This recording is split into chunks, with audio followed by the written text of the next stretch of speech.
दिव्य वाङ्मय का मूर्ति चत्वार वेद सुन्दर व्यवस्थित गरौँ धर्म सुसंस्कृति निरन्तर पुराणहरू 18 अध्यात्म ज्योति भो जहाँ रीति वैदिक ओमकार एउटै दिव्यपुरी महा। गुरुर् ब्रह्मा गुरुर्विष्णु गुरुदेवो महेश्वर गुरु साक्षात् परब्रह्म तस्मै श्री गुरवे नमः। अखण्डमण्डलाकारं व्याप्तं येन चराचरं तत्पदं दर्शितं येन तस्मै श्री गुरवे नमः। सीतानाथ समारम्भां रामानन्दार्य मध्यमाम् अस्मदाचार्य पर्यन्तां वन्दे गुरु परम्पराम्। नमो गुरुभ्यो गुरुपादुकेभ्यो नमो परेभ्यो परपादुकेभ्यो आचार्य सिद्धेश्वर पादुकेभ्यो नमोस्तु लक्ष्मीपति पादुकेभ्यो। नीलाम्बुजश्यामलकोमलाङ्गं सीता समारोपित वामभागं पाणौ महाचायकचारुचापं नमामि रामं रघुवंशनाथं। भगवत भक्त सज्जनहरू, दिव्यपुरी टिभीको यो हाम्रो राम गीता, जसलाई प्राध्यापक शिवगोपाल रिसालज्यूले अनुवाद गर्नुभएको छ, त्यसको भावार्थ सहितको हामी यो चैत्र महिना, रामको महिना, राम भगवान रामले यो धराधाममा अवतार लिएर जगतको कल्याण गर्नुभएको थियो, त्यही महिनाको यो शुभ अवसर पारेर हामीले राम गीता लाखौँ लाख दर्शक श्रोताहरूमाझ सुनाउन गइरहेका छौँ। यो राम गीतालाई पान गर्नाले, श्रवण गर्नाले मात्रै पनि अत्यन्तै ठुलो भुक्ति र मुक्ति, हामीले जो चाहेका छौँ, भुक्ति र मुक्ति के चाहन्छौँ, यो जीवनमा सुख समृद्धि ऐश्वर्य र मरेपछि मृत्यु पश्चात पनि भुक्ति र मुक्ति हरेक मनुष्यको कामना हुन्छ। त्यो कामना पुरा गर्नलाई एक श्लोक, आधा श्लोक वा सके धेरै दिनदिनी, नसके पनि एक श्लोक, आधा श्लोक, अधिक कति पनि समय लिएर, फुर्सद लिएर यो राम भगवानले सम्पूर्ण वेदान्तहरूको सारलाई मथेर, जसरी दही मथेर घिउ निकालिन्छ, त्यसै गरी यो वेदान्तहरूलाई, सम्पूर्ण वेदान्तहरूलाई, उपनिषदहरूलाई मथेर उपनिषदहरूको सारको रूपमा ब्रह्मज्ञान निकाल्नु भएको छ। त्यो ब्रह्मज्ञान हो राम गीता।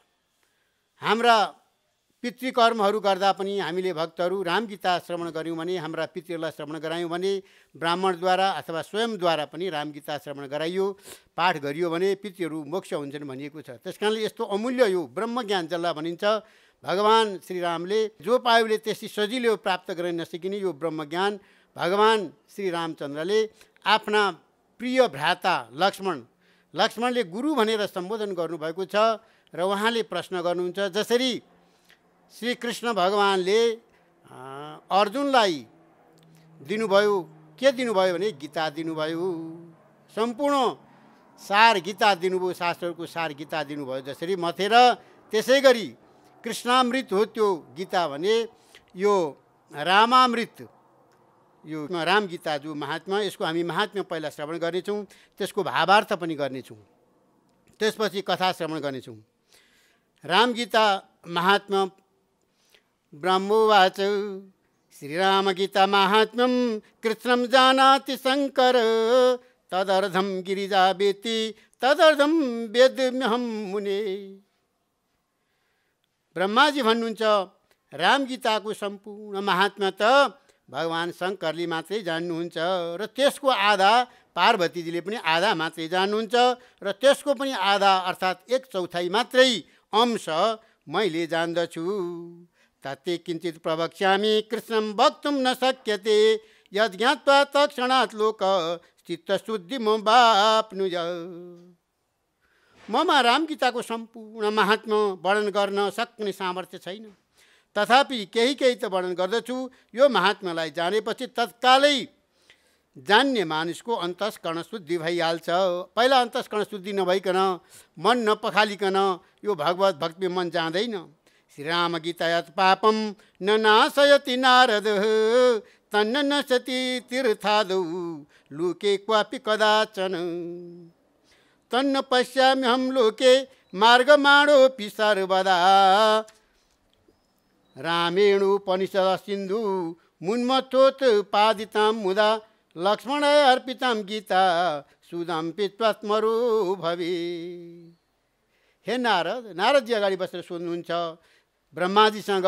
उहाँका पिता हुनुहुन्छ, नारदका पिता हुनुहुन्छ ब्रह्माजी, जगतको सृष्टिकर्ता। उहाँले पनि 1/4 मात्रै जान्न सकेको यति महत्त्वपूर्ण चाहिँ रामगीता। हेर्नुहोस् त, संसारमा कुनै पनि तीर्थले नाश गर्न नसकेको पापलाई यो गीता सुन्दाखेरि, रामगीता सुन्दाखेरि त्यसले नष्ट गर्न सक्छ।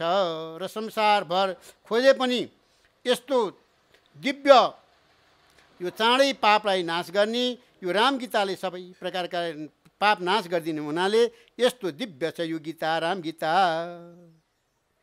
श्री रामचन्द्रले सम्पूर्ण उपनिषद रूपी समुद्रलाई मन्थन गरेर निकालिएको प्रसन्नतापूर्वक प्रेमले आफ्ना प्यारा भाइ लक्ष्मणलाई उपदेशका रूपमा प्रदान गरिएको रामगीता रूपको अमृतलाई पान गरेर हामीहरू पनि अमर बनौँ, अजर बनौँ। अजर भनेको फेरि जन्मिनु नपर्ने, अमर भनेको जन्मिएपछि मर्नु नपर्ने। यस्तो किसिमको जसरी रामको महिमा अजर अमर बनेको छ, जगतभरि सारा सृष्टिभरि रामको महिमा नजान्ने को छ? कहाँ छैन राम? जहाँ मान्छे पुगेको छ, जहाँ भक्त पुगेको छ, त्यहाँ राम पुग्नु भएको छ। जमदग्निसुत पूर्व कातवीर्य वधेच्छया धनुर्विद्यामभ्यसितुं महेश शान्तिके वसत्। धेरै पहिलेको कुरा हो। जमदग्नि ऋषिका छोरा परशुराम कार्तवीर्यलाई मार्ने इच्छाले धनुर्विद्या सिक्नका निमित्त भगवान् शिवजीको समीपमा जानुभयो। अधिमाया मानं पार्वत्या रामगीतां प्रयत्नत श्रुत्वा गृहीत्वा सुपठन् नारायण कलामगात्। त्यति बेला नि भगवान् शङ्करले पार्वतीलाई रामगीता प्रयत्नपूर्वक सम्झाइ सुनाउनु भएको थियो। यसको कथा नजिकैमा बसेका परशुरामले पनि रामगीता सुन्दा भगवान् नारायणकी कला उनमा प्राप्त भयो। परशुरामलाई पनि नारायणको कला कसरी प्राप्त भएको त भन्दा यही रामगीता सुनेर। ब्रह्महत्यादि पापानां निष्कृतिं यदि वाञ्छति रामगीता मास मात्रं पठित्वा मुच्यते नर। कुनै पनि पुरुष ब्रह्महत्यासम्मको पापबाट छुट्न चाहन्छ भने रामगीताको विधिपूर्वक भक्तिपूर्वक श्रवण गर्नुपर्छ। सुन्नाले, पाठ गर्नाले पनि त्यसको फलले सबै प्रकारको पापबाट छुट्टी मिल्दछ, मुक्ति मिल्दछ। दुष्प्रतिग्रह दुर्भाग्यो दुरालापादि सम्भवम पापम यत् कीर्तनात् सद्यो रामगीता विनाशै। जुन पाप नराम्रो कुराको दान दिनाले, जुन पाप नखाने कुरा खानाले, मद्य मांस आदि खानाले, जुन पाप अर्काको अनिष्ट हुने कुरो बोल्नाले लाग्दछ, ती सारा पाप रामगीतालाई बुझी बुझी अथवा पढेर बुझ्नाले पनि, बुझेर पढ्नाले पनि नष्ट हुन्छ। शालिग्राम शिलाग्रे च तुलस स्वस्थ सन्निधौ यतीनां पुरतस्तद्वद् रामगीतां पठेत् यो सतत फलमवाप्नोति यद्वाचोऽपि न गोचरम। शालिग्राम शिला अगाडि बसेर अर्थात् तुलसीको मोठको नजिकै बसेर अर्थात् पिपलको रुख नजिकै बसेर अनि सन्यासी ज्ञानी महात्माहरूको समीपमा बसेर जसले भक्तिपूर्वक रामगीता पाठ गर्दछन् तिनले यति फल पाउँछ भनेर बयान गरेर साध्य छैन। भक्तहरू रामगीतां पठन् भक्त्या यश्राद्धे भोजये द्विजान् तस्य ते पितर सर्वे यान्ति विष्णु परम पदम। जसले आफ्ना पिता माताजीको श्राद्धमा भक्तिपूर्वक रामगीता पाठ गर्दछन् र ब्राह्मणहरूलाई पेटभरि मिठा मिठा परिकारहरू खुवाउँछन्, ती सम्पूर्ण पितृहरू भगवान् विष्णुको परम पद प्राप्त गर्दछन्। त्यसका पितृहरू यति महत्त्व छ यो भागवत, यो श्री रामगीताको। एकादश्यां निराहारो नियतो द्वादशी दिने स्थित्वा गत्य तरोर्मूले रामगीता पठेतु यौ।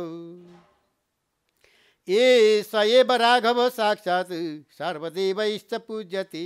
जो मानिस अगस्त्यको रुखको फेदमा बसेर रामगीताको भक्तिपूर्वक पाठ गर्छन् ती साक्षात् श्रीराम जस्तै नै हुन्छन् र सम्पूर्ण देवताहरूद्वारा पूजित हुन्छन्। बिना दानम बिना ध्यानम बिना तीर्थवगानहनम रामगीतां नरोधित्य तदनन्त फलम लभे। ज्ञान भए पनि, ध्यान भए पनि, तीर्थ स्नान नगरे पनि, जसले रामगीता ज्ञान पनि छैन, ध्यान पनि गर्न सकिएन भने पनि अथवा तीर्थ स्नान पनि गर्न सकिएन भने पनि जसले रामगीता मात्रको अध्ययन र अनुसन्धान गरेका छन् भने तिनले अनन्त कोटि फल प्राप्त गर्दछन्। बहुना किम उक्तेन शृणु नारद तत्त्वत यस विज्ञान मात्रेण वाञ्छितार्थ फलम लभे। हे नारद, अब धेरै भनेर के हुन्छ, बरु ध्यानपूर्वक तात्विक कुराहरू म सुनाउँछु भन्नुहुन्छ ब्रह्माजी। जसले बोधपूर्वक, अनुभवपूर्वक, श्रद्धापूर्वक रामगीता पढेर जीवनमा उतारेको छ उसले जे इच्छा गरेको छ भुक्ति मुक्ति त्यो सारा फल प्राप्त हुन्छ। इति श्री ब्रह्माण्ड पुराणे उत्तरखण्डी अध्यात्म रामायणोक्तम श्री रामगीता महात्म्यम समाप्तम। श्री कृष्ण गोविन्द हरे मुरारे हे नाथ नारायण वासुदेव अनन्त वैकुण्ठ मुकुन्द कृष्ण गोविन्द दामोदर माधवेति। भगवत भक्त सज्जनहरू, हामीले रामगीताको संक्षिप्त महात्मा अहिले पाठ गऱ्यौँ, श्रवण गऱ्यौँ।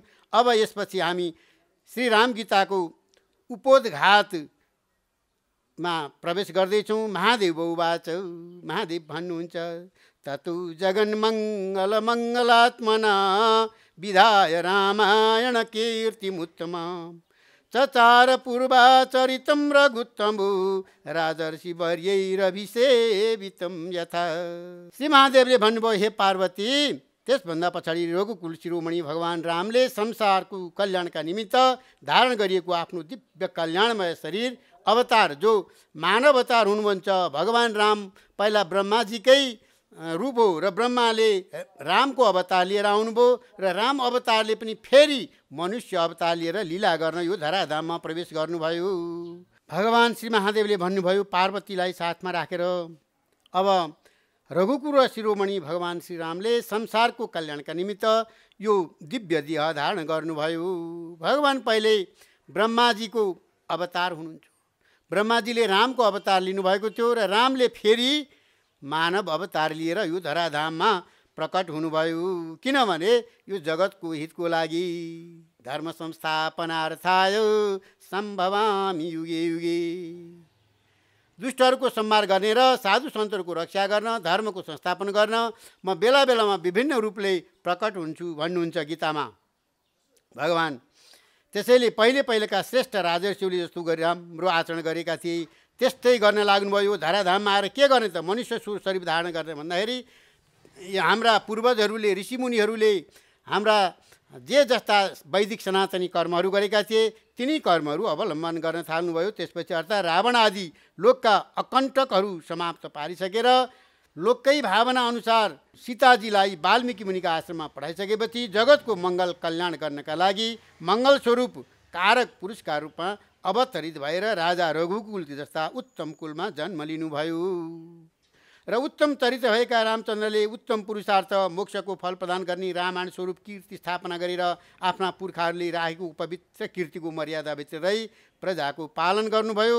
भगवानले ज्ञानवान पूर्वजहरूको आचरणको अवलम्बन गरी सत्सङ्गमा आफूलाई समर्पित गर्ने बताउनुभयो। जीवन त्यही सत्सङ्गमा बिताउनु भयो। सत्सङ्ग भनेको के हो त, भगवत भक्ति, गुरु भक्ति, मातृपितृ भक्ति, मातृपितृ सेवा, यो सत्सङ्गभित्र पर्छ भक्तहरू। रघुवंश शिरोमणि रघुकुल दीपक श्रीरामले आफ्नो अवतरणको उद्देश्य पूर्ण गरिसकेपछि वर्तमान र भविष्यका पुस्तौँ पुस्ता र युगौँ युगसम्म रहिरहने आदर्श, मर्यादा र अमर कीर्ति स्थापना गरिसकेपछि आफ्ना पूर्वज राजर्षि जनक आदिले गरे जस्तै शिष्ट आचरण गर्न लाग्नुभयो। जगतलाई आफू राम्रो काम आफूबाट सुरु गर्नुपर्छ भनेको छ भक्तहरू। उहाँले मङ्गलकारी कामहरू आफै मङ्गलमय बनेर उदाहरण बनेर प्रस्तुत गर्नुभयो। रावण आदि असुरलाई मारेर पृथ्वीको धारण गरिसकेपछि आफ्ना पूर्वज इक्ष्वाकु, दिलीप, रघु आदि राजर्षिहरूले बनाएको धर्म मन्दिरमा गजुर लगाइसकेपछि मर्यादा पुरुषोत्तमले स्थापना गर्नुपर्ने सम्पूर्ण प्रकारका आदर्श दृष्टान्त कीर्ति स्थापना गरिसकेपछि आफ्नो कुल परम्परा, धर्म परम्परा, आर्य परम्परा, राज परम्परा, आचार परम्परा, न्याय परम्परा आदिलाई पूर्णतः पालन गरिसकेपछि शुद्ध, निर्मल, अनुकरणीय, प्रातस्मरणीय चारित्रिक उत्कर्षमा पुगेका शिखर पुरुषको पुरुषार्थ प्रदान गरी लोकलाई युगान्तकारी शिक्षा दिइसकेपछि माया रूपिणी सीताजीलाई वाल्मीकि ऋषिका आश्रममा थानको लगाएर रामायण रूप कीर्ति स्थापना गरिसकेपछि राम अवतारमा गर्नुपर्ने प्राय सबै कामहरू गर्नुभयो। आफ्ना कर्तव्यहरू पुरा भएपछि केही काम गर्न लाग्नुभयो। ती काममध्ये सर्वोपरि काम के थियो भने न्यायपूर्वक धर्मपूर्वक प्रजाहरूको पालन गर्नु राजा बनेर। अनि जनतालाई उहाँले जनार्दन भन्नुभयो। जनार्दन भनेका को? भगवान। रामले के भन्नुहुन्थ्यो रामको राज्यमा भने जनतालाई भगवान मानिन्थ्यो, त्यसैले जनता जनार्दन भनियो। तिनको सुरक्षा प्रत्याभूत गर्नु, तिनको कसरी हित र कल्याण हुन्छ त्यसो गर्नु आदि काम रामले गर्नुभयो। त्यहाँ चाहिँ बादलहरूले बिना कुनै बादलहरू नबर्सिकन वर्षा चाहियो भने वर्षा हुन्थ्यो। रुखहरूले जे चाह्यो त्यही फलहरू दिन्थे राम राज्यमा। अनि नदीहरूले पवित्र जल वर्षा गरिदिन्थे, जल कहीँ पनि अभाव हुँदैन थियो।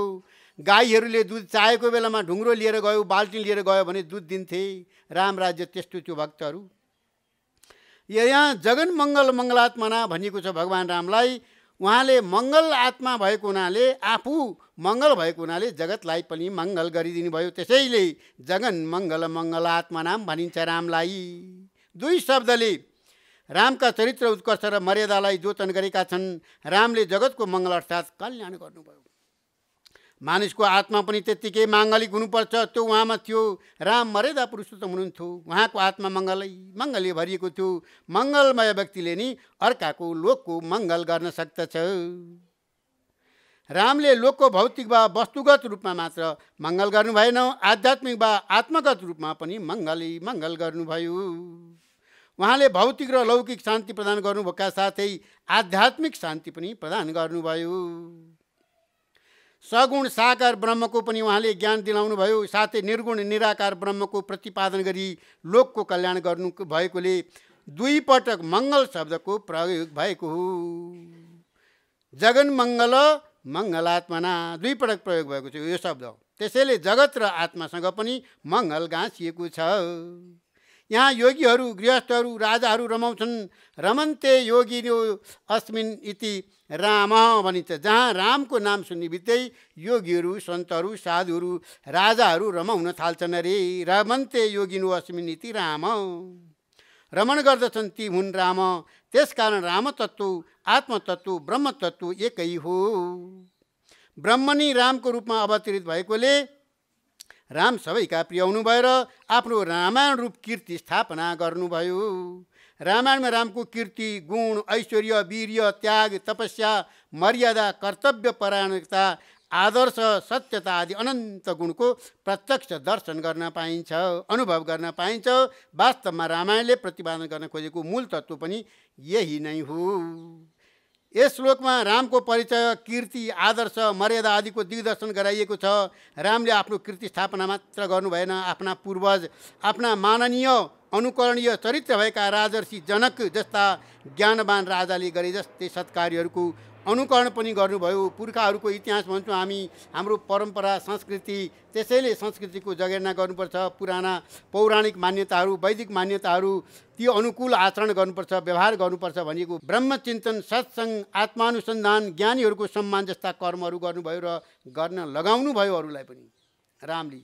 यो राजमर्यादा एवं राजधर्म पनि हो। राजाको पहिलो कर्तव्य हो प्रजाको पालन। राजा प्रजानाम प्रथमम शरीरम प्रजाश्च राज्ञो प्रतिमम शरीरम भन्छ। राजा प्रजाको पहिलो शरीर हो भने प्रजा चाहिँ राजाको पछिल्लो शरीर। त्यसले एउटै हुन् राजा र प्रजा। त्यस्तो सम्झेर उहाँले चाहिँ प्रजाको सुखलाई नि राजाको सुख हो, जनता नि जनार्दन मान्ने राजाले प्रजाको भौतिक सुख सुविधाका साथै आध्यात्मिक शान्ति, पारमार्थिक आनन्दका लागि समुचित वातावरण बनाइदिनु भयो। त्यसै राजा हुन पाइन्छ। राजाको कर्तव्य के हो? कति राम्ररी वर्णन गरिएको छ। आचार विचार व्यवहारमा उच्च कोटिको चिन्तन परायण धर्मनिष्ठ ज्ञानवान राजा थिए रामचन्द्रका पूर्वजहरू। त्यसैले त्यस्ता राजाले चाहिँ रामले पनि सगुण निर्गुण परमात्माको चिन्तनद्वारा आफूले सात्विक आनन्दानुभूति गरेर जगतलाई पनि त्यस्तै सत्कर्मतिर अभिप्रेरित गर्नुभएको थियो। आफू मङ्गलमय भएकोले अरूलाई पनि मङ्गलमय बनाउन रामलाई गाह्रो परेन। आफू आनन्दी र सन्तुष्ट नबनी अरूलाई सोही अनुरूप बनाउन सकिँदैन। दुई मङ्गलका दुई अर्थ छन्, सगुण र निर्गुण, साकार र निराकार। सैद्धान्तिक र व्यवहारिक, दृश्य र अदृश्य, भौतिक र आध्यात्मिक अर्थात् जगत सम्बन्धी र आत्मा सम्बन्धी, यलौकिक र पारलौकिक यस्ता सबै प्रकारका मङ्गलका मूर्त रूप श्री राम हुनुहुन्थ्यो। आफ्ना पूर्वजहरूको चारित्रिक अनुकरण भनेको भौतिक र आध्यात्मिक दुवैको अनुकरण हो। भौतिक उन्नतिले व्यवहारिक सन्तोष मात्र पुग्दैन, आध्यात्मिक शान्ति र समुन्नति पनि त्यत्तिकै अपरिहार्य छ।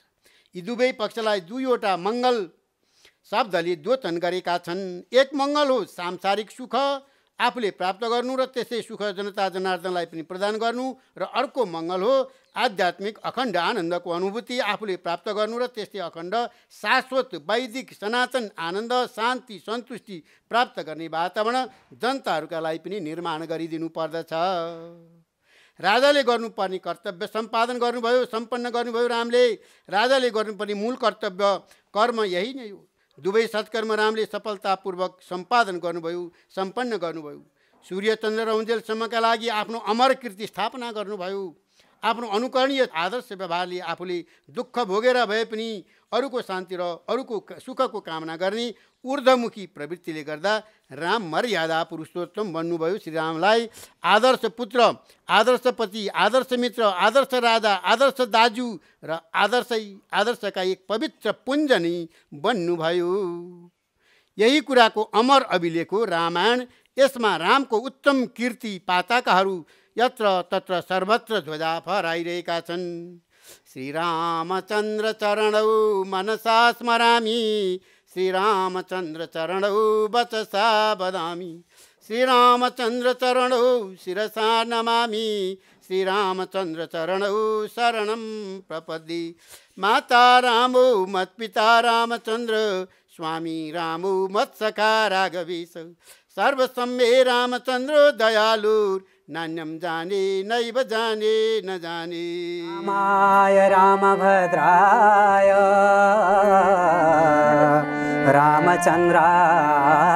रामचन्द्राय वेदसे, रघुनाथाय नाथाय सीताय पतये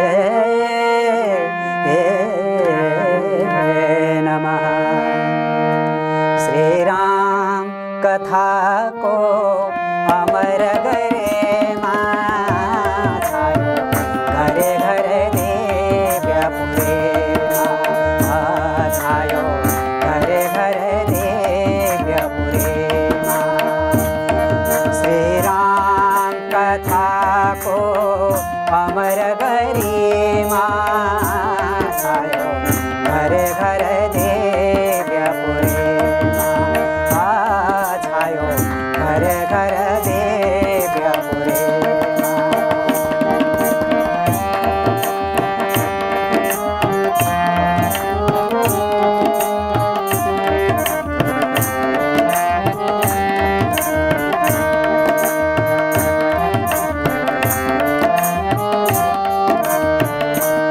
यो कथा सागर उच्च सागर माथा, यो कथा सागर उच्च सागर माथा, यो रामायण को अद्भुत गाथा, यो रामायण को अद्भुत गाथा। श्री राम कथा को अमर गरिमा छायो, घरे घरे दिव्य पुरे छायो, घरे घरे दिव्य पुरे।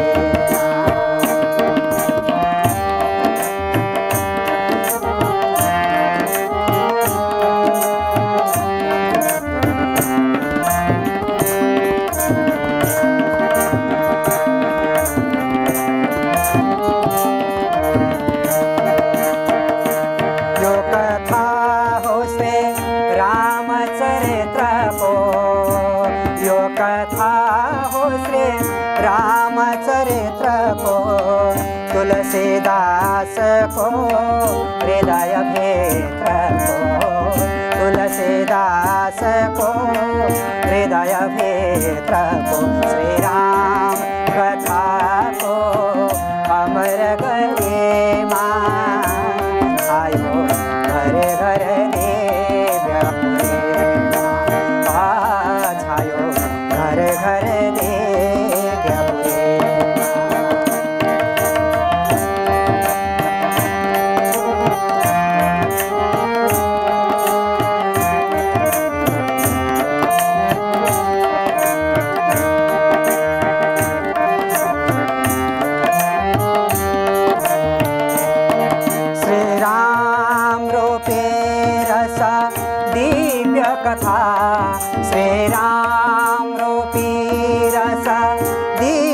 कथा रस पान हटाउँछ दिव्य कथा रस पान हटाउँछ वीर व्यथा श्री राम कथाको अमर गरेमा छायो घर घर दिव्य पुरेमा ओ छायो घर घर दिव्य पुरेमा